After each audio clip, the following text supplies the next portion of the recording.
Така, здравейте хора, аз съм Кристиано Роналдо и както виждате, това е новата ми поредица на Demo Survival. И днес ще ви покажа как да оцелеете първата вечер в Майнкрафт. Отначало какво трябва да знаете? Ето тук долу са ми сърчицата, показва ми колко кръв имам.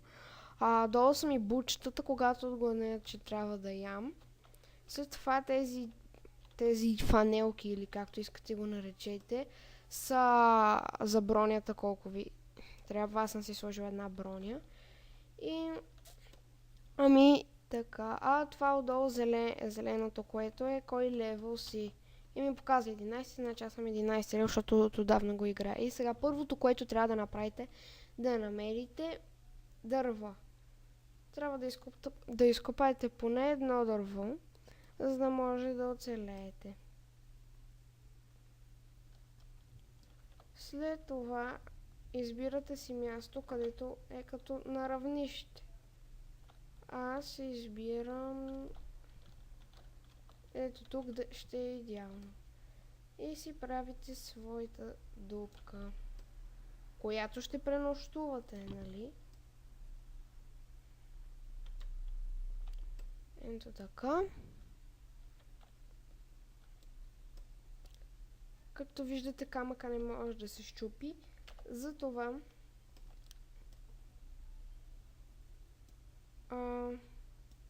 си правите един крафтинг тейбъл. То представлява едно такова нещо. И след като го имаме, нали, взимаме нещата, които имаме.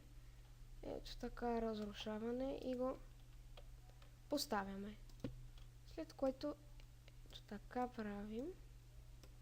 И получаваме 4 дъски. След това така. Не беше така. Ето така. И така се прави дървена кирка. След това събирате материалите, защото ще ви трябват. И какво правите? Почвате да копаете. И ето така. Не ви препоръчвам да си хабите кирката за ненужните неща. Ние правим просто една дупка, която е за оцеляване, не е нещо друго. И с нормална си ръка счупете този дър, така се нарича. нали, това пясъка. И буквално ще ви покажа какво се прави в първата нощ. След като си направихме удобно, слагаме една врата за зомбитата. Не могат да влизат. Ето виждате, че дава 3 врати. Аз ще си събера. И ще взема едната врата и... извинявайте, заби ми играта.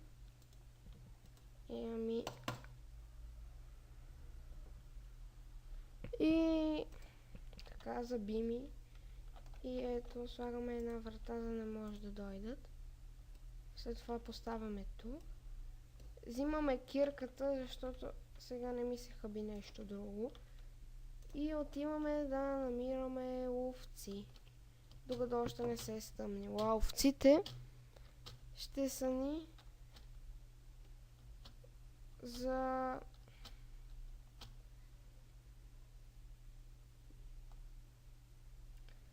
Просто ще ни трябват овци, т.е. нали, 2 овци ще ни трябват, за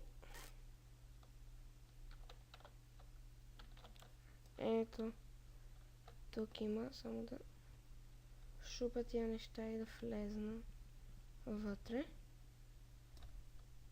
И ето.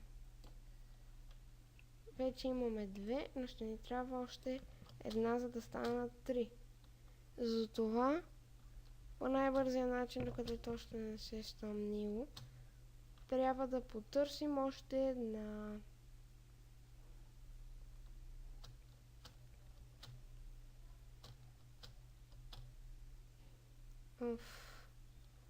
Добре, аз се отдалечавам от моята дупка, която въобще не знам къде отиде.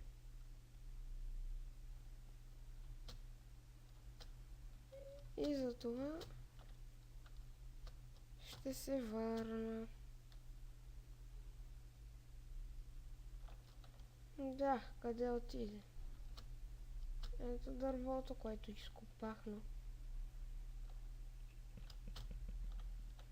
всъщност не е това дърво. О, боже! Затрих се и дупката.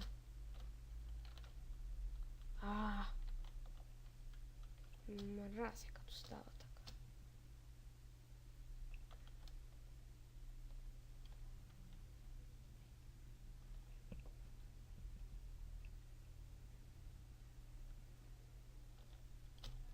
Ето виждате, че ми взе малко живот, но няма нищо.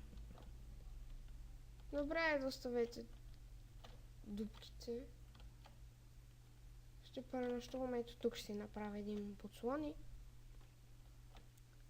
Ами това е. Ето така, колкото да живее.